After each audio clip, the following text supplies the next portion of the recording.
출애굽기 19장 이제 4절 말씀이지요. 4절 말씀을 볼 건데 이제 3절부터 6절까지 함께 읽어보겠습니다. 모세가 하나님 앞에 올라가니 여호와께서 산에서 그를 불러 말씀하시되 너는 이같이 야곱의 집에 말하고 이스라엘 자손들에게 말하라. 내가 애굽 사람에게 어떻게 행하였음가? 내가 어떻게 독수리 날개로 너희를 업어 내게로 인도하였음을 너희가 보았느니라. 세계가 다 내게 속하였나니 너희가 내 말을 잘 듣고 내 언약을 지키면 너희는 모든 민족 중에서 내 소유가 되겠고 너희가 내게 대하여 제사장 나라가 되며 거룩한 백성이 되리라. 너는 이 말을 이스라엘 자손에게 전할지니라. 아멘. 자, 하나님은 이제 출애굽한 이스라엘을 향하여 내 언약을 지키면 모든 민족 중에서 내 소유가 되겠고 제사장 나라가 되며 거룩한 백성이 되리라고 말씀을 하셨습니다.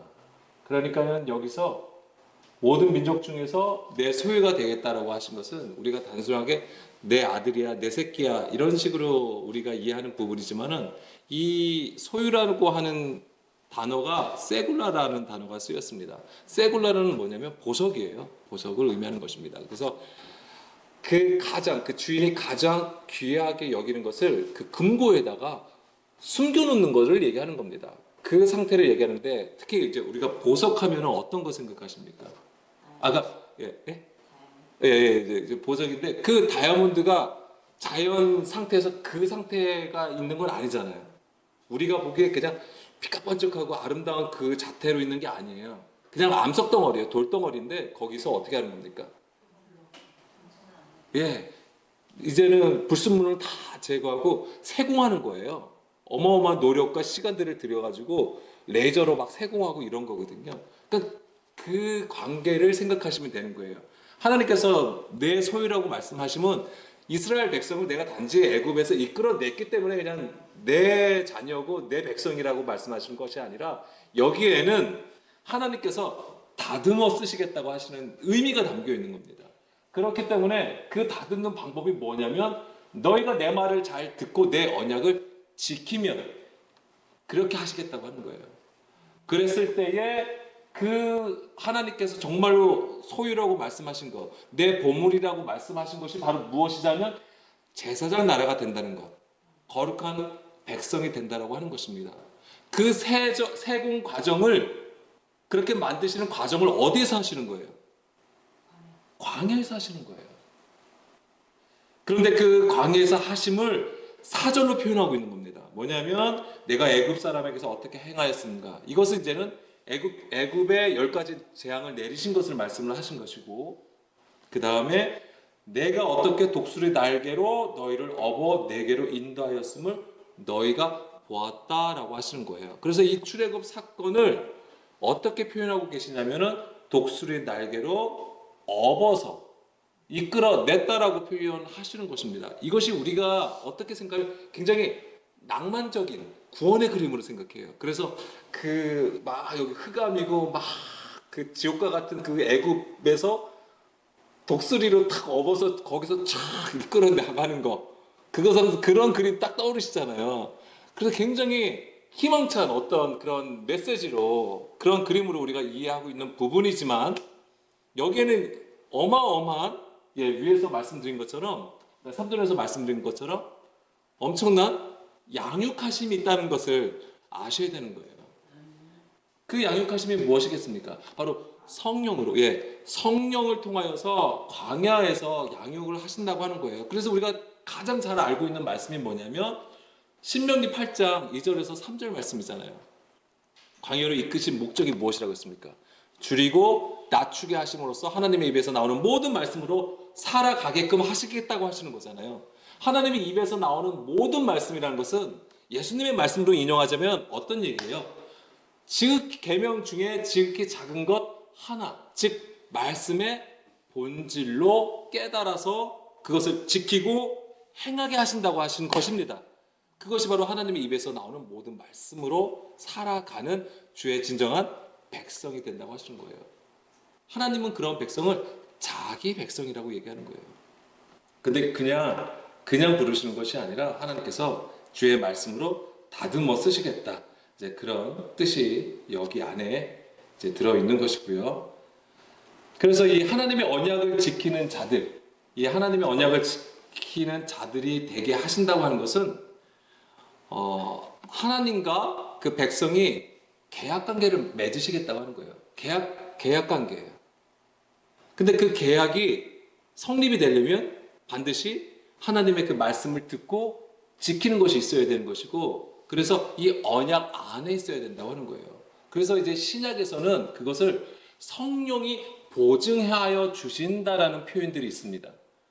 그래서 여기서도 오늘 이제 나누겠지만은, 그래서 이 하나님이 그것이 바로 오늘 이제는 오늘 이 출애굽기 신명기 그 8장 2절 3절 말씀으로 보자면, 그 하나님의 입에서 나오는 그 모든 말씀이 그 계약 관계를 성립해 준다라고 하는 것입니다.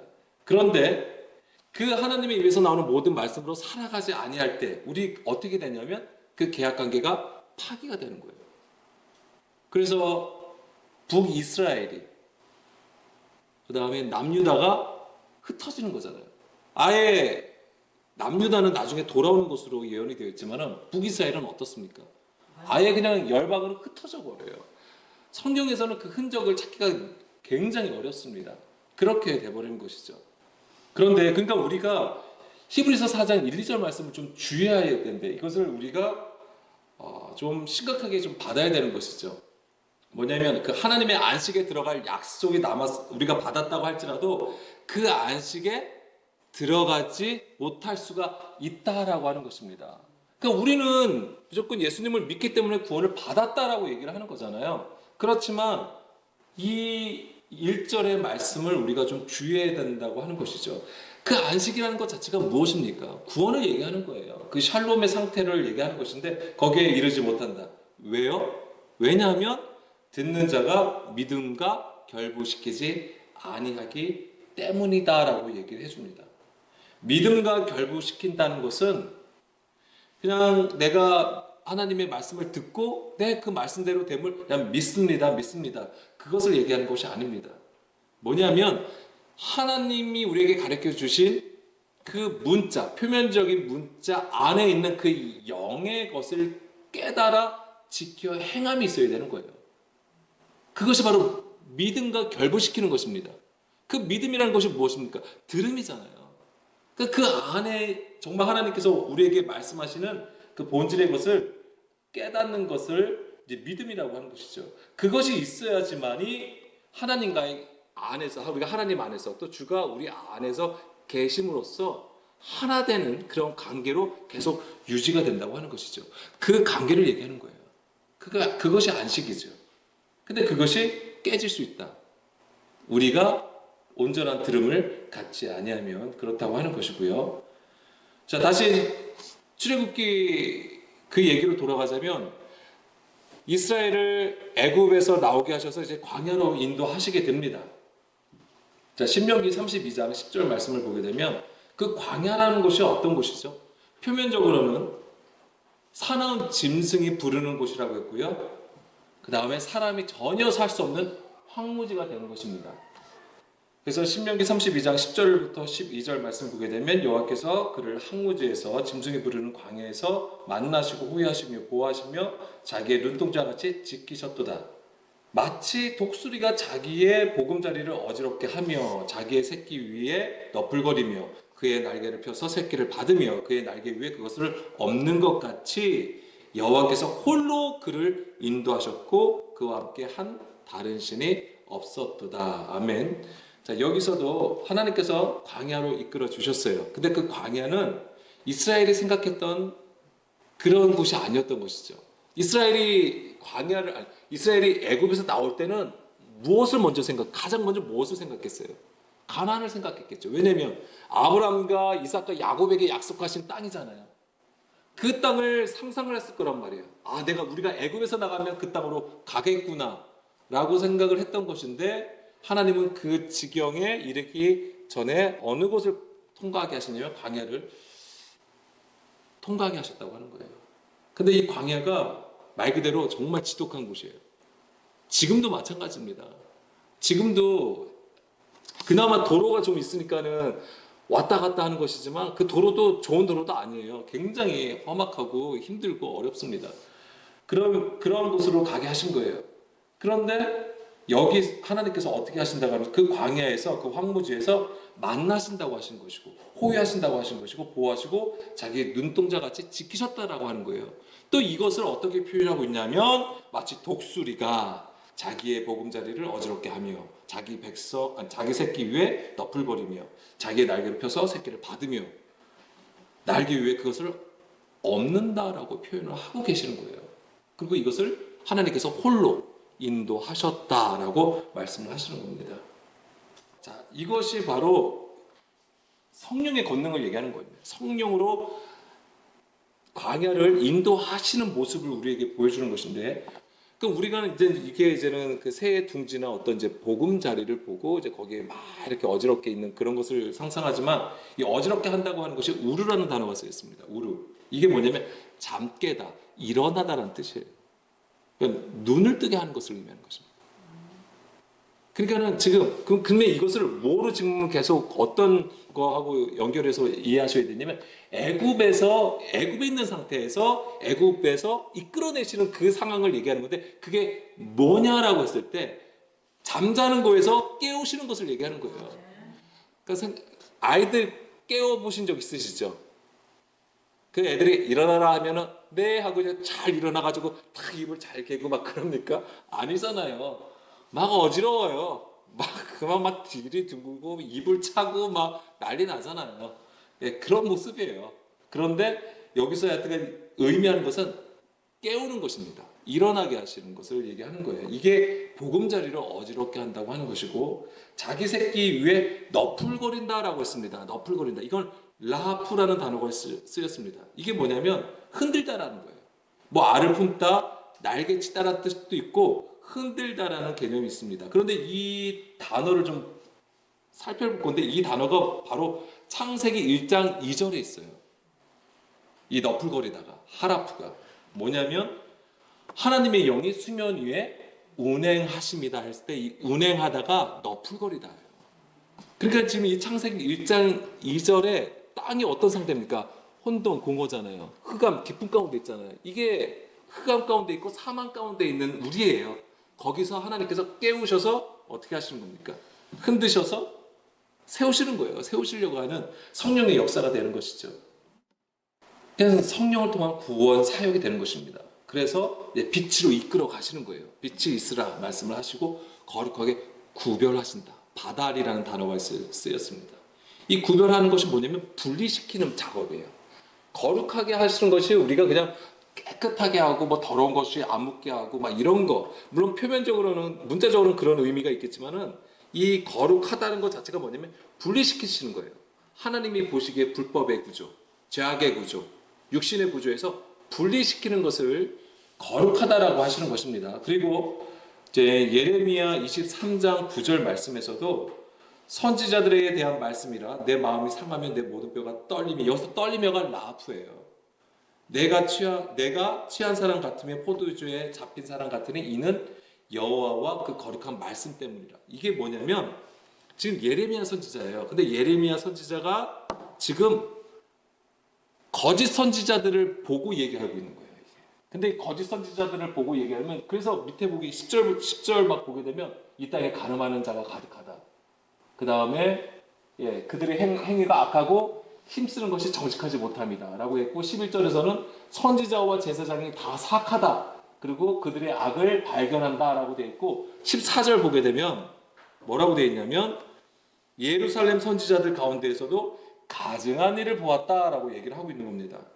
그래서 그들은 간음을 행하며 거짓을 말하며 악을 행하는 자의 손을 강하게 하여 사람으로 그 악에서 돌이킴이 없게 하였은즉 그들은 뭐와 같다? 소돔과 고모라와 같다라고 하는 거예요. 자, 그런데 다시 구절로 돌아가서 그런 거짓 선지자들을 본 예레미야 선지자가 지금 이렇다라고 하는 거예요. 내 마음이 상하고 내 모든 뼈가 지금 떨리고 내가 취한 사람 같다.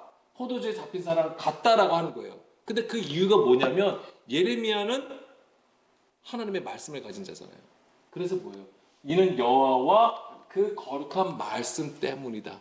그러니까는 지금 예레미야는 지금 이들과 분리되어 있는 것을 보여주고 있는 거예요. 그런데 그들을 향한 그 마음이 그들을 향한 마음이 너무나도 안타까운 거예요. 그러니까 이게 뭐냐면 오늘 목사 오전 설교 중에서도 그 질투하는 마음이라고 한 거잖아요. 질투한다고 하는 것이 그 마음이 너무 아픈 거예요. 그래서 그 마음이 그들로 하여금 상한 거예요. 하나님의 말씀은 가지고 있는데 근데 그들을 향하여 하나님의 백성이잖아요, 이스라엘. 근데 그들이 지금 죄악과 거짓 가운데서 지금 허우적거리고 죽음과 흑암 가운데 있는 거예요. 그것 때문에 지금 마음이 상하고 뼈가 떨린다고 하는 거죠. 그냥 우리가 하나님의 말씀을 받으면 그냥 나 혼자 편안하고 샬롬 가운데 있고 안식 가운데 거하는 게 아니에요. 하나님께서 이스라엘을 주의 백성, 자기 백성으로 삼으신 이유가 무엇입니까? 그들을 세상에 빛으로 세우시는 거예요. 빛은요, 비춰야 되는 거예요. 그냥 내가 일방적으로 막 말씀 전하고 막 이런 게 아니에요. 세상을 향하여 그 관계 속에 있어야 되는 거예요. 그러려면 그들과 부딪혀야 되는 것이죠. 그들과 함께 해야 되는 거예요. 그러면은 어떻게 되겠어요? 그들의 죄악을 보겠죠. 분별하여 볼 수 있을 거 아니에요. 그런데 그게 정죄하거나 판단하고 너가 죄인 이렇게 얘기하는 게 아니에요. 그들을 향하여 어떤 마음이 드는 거예요? 상한 거예요. 내가 상해지는 거예요. 내 뼈가 떨리는 거예요. 네, 그러한 복음을 전하는 자가 그렇다고 하는 거예요. 그러니까 예수님이 우리 가운데 오셔서 우리를 향하여 그 복음을 전해 주실 때에 그냥 딱 멋있게 전해 주시는 게 아니란 말이에요. 그분이 얼마나 마음이 상하셨겠냐고요. 그분이 얼마나 그 뼈들이 떨었겠냐고요. 그리고 결국에는 그것을 십자가로 보여주신 거란 말이죠. 그러니까 우리는 이 십자가 그 한 사건을 통해서만 예수님이 엄청나게 고통스럽다는 것만 우리는 그것만 그 십자가를 통해서만 그것을 알지만은 예수님이 이 땅에 오셔서 공생애를 시작하고 그 모든 공생애의 모든 기간들이 다 이러한 심정이라고 하는 것이고 또한 성경에 기록된 구약에 기록된 선지자들 또한 믿음의 조상들 또한 그렇다라고 하는 것이죠. 하나님의 말씀을 맡은 자들, 하나님의 말씀을 맡아서 전하는 자들이 다 이러한 심령이라고 하는 것입니다. 신명기 32장 11절 말씀으로 보게 되면 다시 보금자리를 어지럽게 하며 자기의 새끼 위에 너풀거리며 그 다음에 그의 날개를 펴서라고 되어 있잖아요. 펴서 파라스라고 되어 있습니다. 이 날개를 피는 것은 그냥 탁 피는 것이지만 이것은 이 파라스라는 단어는 산산이 부수다, 깨뜨리다라는 뜻을 가지고 있어요. 그러니까 이게 녹수가 날개를 펴서 뭐 새끼들을 보호하든 알을 품든 하는 모습이지만은 이게 무슨 뜻이냐면 바로 이 펴신다는 것 자체가 뭐냐면 이제 하나님께서 그 손을 드시는 것을 의미하는 거예요. 그래서 뭐 하는 거예요? 불법의 구조를 깨뜨리시는 거예요. 그리고 이제 이 일이 곧 뭐냐면 어떤 그림하고 또 연결해서 보셔야 되냐면 흩뿌리다라는 뜻이 있어요. 여기에 부수다, 깨뜨리다, 그 다음에 흩뿌리다. 그래서 이게 뭐냐면 손이라고 하면은 이제 핀다는 개념이에요. 그래서 이 손을 펴는 것을 얘기하는 건데 어떤 때 이 손을 피신지 아십니까? 성경에서 중요한 이제 복음의 그림에서 복음을 전하는 그림에서 하나님께서 그 말씀의 씨를 밭으로 뿌릴 때 이제 피는 거예요. 쥐었다가 피는 거예요. 이거 그 모습으로 그리시면 되고 또 하나는 뭐냐면 고기 낚는 어부예요. 뭐냐면 그물을 잡아요. 그리고 던질 때 순간 펴는 거예요. 그 역사를 얘기하는 거예요. 근데 그것이 바로 우리는 지금 그림으로 보고 있는 것이지만 이것이 성령의 역사로 이루어진다라고 하는 것입니다. 반드시 그렇게 이제 이해하시면 좋을 것 같아요. 그리고 이제 이 파라스라는 단어는 출애굽기 9장 29절 말씀에 보게 되면은 모세가 그에게 이르되 내가 성에서 나가서 곧 내 손을 여호와를 향하여 펴리니 지금 이게 뭐냐면 이제 우박 재앙이 내린 건데 하나님께서 이제 우박 재앙을 내릴 때는 지팡이를 들라고 하세요. 그래서 지팡이를 들고 이제 모세가 하나님 앞에 구했을 때 우박이 떨어졌어요. 그래서 이제 바로가 또 내가 잘못했다고 하면서 우박을 멈춰 달라고 했는데 이때는 뭐냐면 손을 펴는 거예요. 이제 손을 펴서 얘기를 했을 때 우레소리가 그치고 우박이 다시 있지 아니하다라고 되어 있는 거예요. 그러니까 이제 여기서 뭘 얘기하냐면 이제 성령의 권능이 임한 걸 얘기하는 거죠. 그러니까 이 손을 펴는 것이 뭐냐면 성령의 역사를 보여준다라고 하는 것입니다. 다시 신명기 32장 11절 말씀해 보게 되면 다시 이제는 날개를 펴서 어떤 것을 하게 되냐면 이제 새끼를 받게 된다고 하는 것이죠. 그리고 날개 위에 그것을 없는 것 같다라고 했잖아요. 없는 것 같다. 그 이거는 이 없다라고 하는 것은 여기서는 낫사라는 단어가 쓰였습니다. 이 낫사라는 것은 들어올리다라는 뜻을 가지고 있어요. 들어올리다 또는 잡다라는 뜻을 가지고 있습니다. 그러니까 이것도 어떤 그림이면 하나님이자 하나님께서 그 손으로 잡으신다는 얘기는 들어올린다고 하는 거죠. 이게 그러니까 이게 위로 향하여 서는 것을 얘기하는 것입니다. 그래서 성경에서는 용법 있잖아요. 땅의 것, 아래 것을 얘기하는 거예요. 이것은 사람, 육신의 것, 흙의 것을 얘기하는 것이고 위, 하늘, 그 다음에 위의 것을 얘기하는 거죠. 이게 뭐냐면 영의 일, 육신이 아닌 영의 일로 이제 행하게 되는 것을 얘기하는 것입니다. 이제 그런 것들을 다 보여줍니다. 그러니까 이 모든 것이 얘기하는 것이 뭐냐면 출애굽한 이스라엘을 광야에서 양육하시는 성령의 역사라고 하는 것이죠. 이게 광야에서 양육하시는 거예요. 그리고 이것이 바로 창세기 1장 2절 말씀해줬처럼 하나님의 영이 수면 위를 운행하시는 하나님의 창조의 일이라고 하는 것이죠. 자, 신명기 32장 10절로 잠깐 볼게요. 10절 보게 되면은 여호와께서 그를 황무지에서 짐승이 부르짖는 광야에서 만나신다고 했잖아요. 여기서 광야가 뭐냐면 토우라는 단어가 쓰였어요. 토우. 이게 사막, 광야라는 뜻이 있어요. 그런데 무가치한 것을 얘기하는 것입니다. 무가치한 것, 헛된 것을 얘기하는 거예요. 그러니까는 우리가 단어는 광야라는 물리적인 어떤 공간을 우리가 생각을 하는 것이지만은 히브리어 단어를 보게 되면 이게 무가치하고 헛된 것을 얘기하는 거예요. 그래서 이것이 이사야 44장 9절 말씀. 이사야 44장 9절 말씀을 보게 되면 우상을 만드는 자는 다 허망하노다. 토우예요, 이게. 허망하다라고 하는 거예요. 근데 뭐가? 우상을 만드는 자. 또는 우상이겠죠. 우상이 헛된 것이고 허망하다라고 하는 것입니다. 그러니까 하나님께서 광야에서 하시는 일이 뭐냐면 그 우상, 그 무가치한 것, 이런 것들 다 뭐 하시는 거예요? 깨트리시는 작업을 하시는 거예요. 그렇게 해서 주의 백성으로 다듬어 가시는 것이 됩니다. 하나님께서 광야에서 만나신다고 했잖아요. 그럼 만나신 방법이 무엇이죠?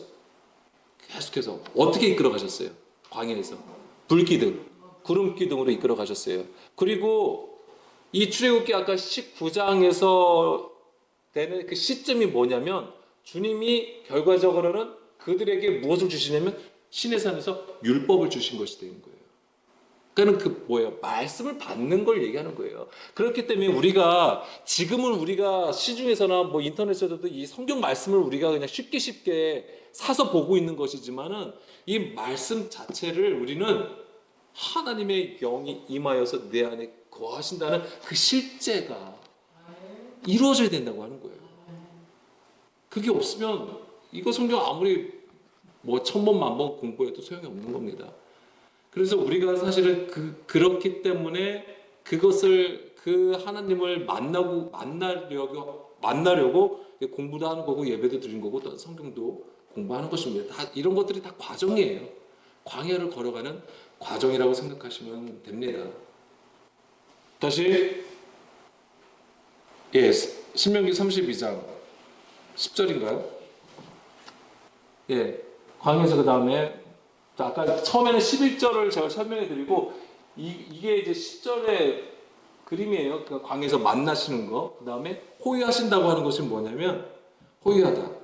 이게 사바브예요. 이게 뭐냐면 회전하다, 에워싸다, 이끌다라는 뜻이에요. 그러니까 호위하신다는 것은 우리는 뭐 옆에서 이렇게 누가 딱 지나가면 옆에서 막 이렇게 경호원들이 막 이렇게 지키는 것처럼 그런 것으로 생각을 하는 것이죠. 그렇지만 이게 회전하다는 뜻을 가지고 있어요. 그럼 이게 뭐냐면 이게 지금 성령의 역사라고 했고, 그럼 이 그림도 성령과 관련해서 우리가 이해할 필요가 있는 것이죠. 이사야 66장 15절 말씀이에요. 보라, 여호와께서 불에 둘러싸여 강림하시리니. 바로 이제 이 그림이에요. 여호와께서 불에 둘러싸여서 강림하시리니 그의 수레들은 해오리 바람 같으리로다.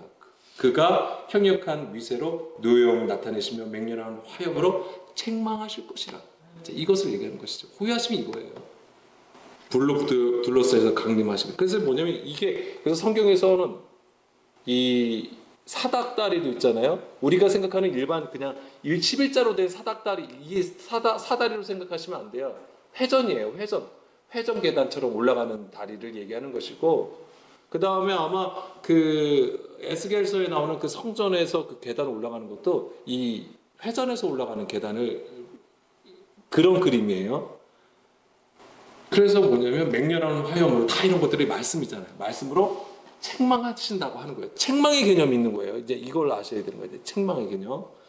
그리고 이제 보호하신다고 되어 있는데, 다시 신명기 32장 10절에 보호하신다. 이건 뭐냐면 우리를 그냥 감싸고 지켜주신다는 그림이지만 보호하다, 빈이에요. 빈. 이게 무슨 뜻이냐면 분리하다, 구별하다라는 뜻이죠. 그러니까 완전히 달라요.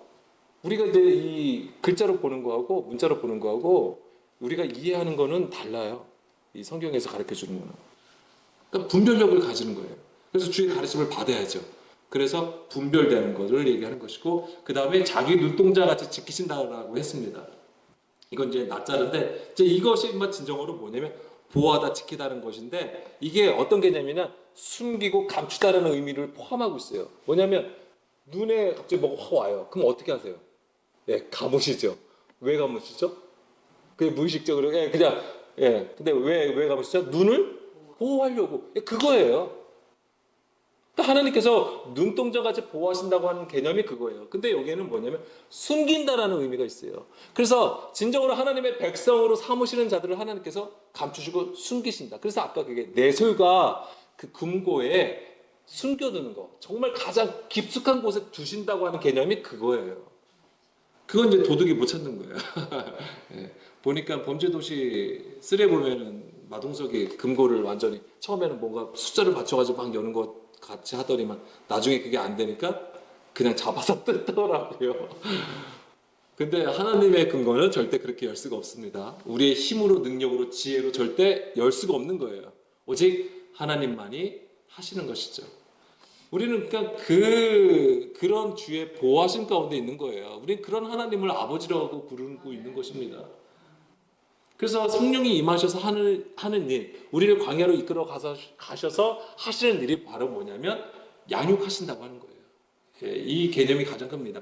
그것이 우리는 지금 구약에서 출애굽기에서 그것을 양육한다고 했을 때 이해하지만, 오늘 신약에서 성령이 임하신다고 했을 때도 같은 거예요. 같은 역사입니다. 우리를 양육하신다는 개념을 가지고 계셔야 돼요. 그러니까 지금 말씀으로 우리가 지도를 받고 가르침을 받고 훈계를 받는 것이 바로 양육받는 것입니다. 그래서 계시록 12장, 역시 이게 항상 기네요. 제가 말씀 나누다 보면 계시록 12장이 바로 그거잖아요. 그 아이를 낳으려는 여자가 용을 피해서 어디로 가죠? 광야로 간다고 하는 거예요. 근데 6절을 보게 되면 그 광야가 어떤 곳이냐면 양육하기 위해서 하나님께서 예배하신 곳이라고 되어 있잖아요. 그러니까 하나님께서 예배하신 곳이라고 하는 것은, 이거는 하나님의 백성은 누구나가 다 가야 되는, 거쳐야 되는 주의 길이라고 하는 것이죠. 그래서 이스라엘이 바로 그것을 보여주고 있는 것이고, 사도 바울도 성령을, 예수님을 만난 이후에 아라비아로 가요. 광야로 갔다라고 하는 개념이에요. 그 다음에 뭐 구체적으로는 다 나오지 않았지만 사도들도 그럴 것이고 선지자들도 다 뭐 어디서 양육을 받았겠어요. 다 광야에서 양육을 받는다고 하는 것입니다. 물론 물리적인 광야도 있었겠지만 또한 내 안에 광야라고 하는 지경도 있다라고 하는 것입니다. 14절. 이 광야는 어떤 것이냐면, 왜 광야로 하나님께서 이끌어 가시냐면은 바로 그 여자가 큰 독수리의 두 날개를 받아, 그러니까 성령의 인도하심을 받는 것이고, 광야 자기 곳으로 날아가 거기서 그 뱀의 낯을 피하여 한때 두때 반때 양육을 받는다라고 하는 거예요. 뱀의 낯을 피한다 라고 하는 것은 무엇입니까? 더 이상 이제 사람의 계명, 장로들의 유전과 전통을 받지 아니하고 오직 성령의 가르침을 받는다고 하는 거예요. 그래서 광야가 원래 무슨 뜻입니까? 미드바르, 뭐예요? 하나님의 말씀이 임하는 장소예요. 표면적으로는 황무지고 사람이 살 수 없는 곳이지만, 그래서 하나님은 이 광야로 이끌어 가신다고 하는 것입니다. 그렇기 때문에 이 큰 독수리 두 날개를 받아가지고 막 광야로 가는 거, 애굽에서 나올 때 독수리를 업혀서 이끌림을 받는 거, 이게 어떤 낭만적인 어떤 그런 그림들이 아니라고 하는 것이죠. 철저하게 하나님의 양육을 받는 것인데 책망을 받는 거예요. 물론 위로도 해주시죠. 안아주시기도 합니다. 예. 그렇지만은 우리의 구조가 애굽 안에 있었던 구조란 말이에요. 사람의 것을 추구하는 구조란 말이에요. 책망 안 받겠냐고요. 요한 1서 2장 4절 5절 말씀이요.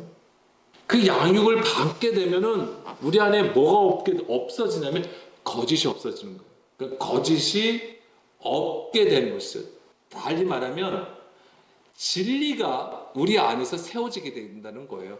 성경에서 거짓은 진리가 없는 상태를 얘기하는 거예요. 우리가 단순하게 거짓말하는 것을 얘기하는 게 아니라 진리가 없는 상태를 얘기하는 것입니다. 그래서 요한 1서 2장 4절 보게 되면 그를 아노라 하고 그의 계명을 지키지 아니하는 자는 거짓말하는 자요. 자 보세요. 그러면은 뭐냐면 이 거짓이 진리가 없는 상태라고 했잖아요. 그럼 그게 뭐냐면 그의 계명을 지키지 아니하는 것이 그 거짓이 되는 거예요. 왜냐하면 진리가 그 속에 있지 않기 때문에. 그래서 누구든지 그의 말씀을 지키는 자는 하나님의 사랑이 참으로 그 속에서 온전하게 되었나니 이로써 우리가 그의 안에 있는 줄을 아노라. 아멘. 그래서 이 하나님의 말씀을 지키는 자가 하나님의 사랑을 알게 되기 때문에 거짓이 아닌 이제 진리 안에 있게 되는 것이고 그것이 바로 온전한 상태가 되는 것이고 요한 1서 3장 24절 그의 계명을 지키는 자는 주 안에 거하고 요한 1서 3장 24절 네, 그의 계명을 지키는 자는 주 안에 거하고 주는 그 안에 거하시나니 자, 이 관계 너무 이게 하나님 나라예요. 주님이 내 안에 우리가 주 안에 거하시는 거예요. 우리에게 주신 성령으로 말미암아 그가 우리 안에 거하시는 줄을 알게 된다라고 하는 겁니다. 그럼 이것을 우리가 어떻게 아느냐? 성령님을 통해서 안다라고 하는 거예요. 그럼 뭐냐면 요한복음 16장 7절 8절 말씀에 보면 그러나 내가 너에게 실상을 말하노니 이거 아닌데 네 맞습니다. 내가 떠나가는 것이 너희에게 유익이다. 자, 예수님이 너희에게 유익된 것을 말씀하시는데 이 유익이 뭐냐면 바로 예수님이 떠나가신 것, 즉 성령님을 보내주신다고 하는 거잖아요. 그래서 8절에 그가 와서 죄에 대하여 의에 대하여 심판에 대하여 세상을 책망하신다라고 하는 거예요. 그러니까 아까 성령님이 하나님이 그러니까 주가 우리 안에 계신 것을 성령님을 통해서 안다라고 했을 때는 이 관계가 어떤 관계냐면 우리가 책망을 받는다라고 하는 거예요. 책망을 받기 때문에 주가 내 안에 계심을 알게 된다고 하는 거예요. 책망을 받는다는 얘기는 달리 말씀드리면 듣는다라고 하는 거예요. 어떤 사람은 들어도 고치지 않아요. 그럼 앞에서는 네네 하는 거 뒤에서는 또 딴짓하는 거잖아요. 원래대로 하는 거예요. 그건 정말 듣지 않는 거예요. 아니 그 첫째 아들은 밭에 가자고 했다고 처음에 예 했다가 안 가고 둘째 아들은 어떻게 합니까? 처음에는 안 간다고 했다가 자기 뭐죠? 죄책감을 느끼고 나가잖아요. 그 누가 들은 거예요? 둘째 아들이 들은 거예요. 그러니까 그거라고요. 그러니까 성령님이 우리로 하여금 뭐냐면 책망하신다고 하는 것은 그 음성을 듣는다고 하는 것이죠. 그러니까 이 개념이에요. 계속 책망하시는 거. 왜 이 책망을 듣는 게 친아들이라는 증거가 되는 거예요. 하나님이 보시면 너가 나의 그 성령의 책망을 듣잖아요. 그럼 이게 사생자가 아니구나. 내 아들이구나. 친아들로 여기시는 거예요. 자기 백성으로 삼은 이게 자기 백성이 되는 거예요. 그것을 하시는 작업 공간이 광야였던 것이고 그렇지만 광야에서는 있을 때들은 다 죽어요. 누구만이 들어갑니까? 가나안 땅에. 여호수아와 갈렙만이 들어간다고 하는 거예요. 약속을 많은 이들이 받아요. 많은 이들이 받습니다. 그런데 그 받는 것으로 끝나버려요. 우리의 대부분의 삶이 그런 것이죠. 그렇지만은 우리는 반드시 이 약속을 약속으로 끝내면 안 된다고 하는 거예요.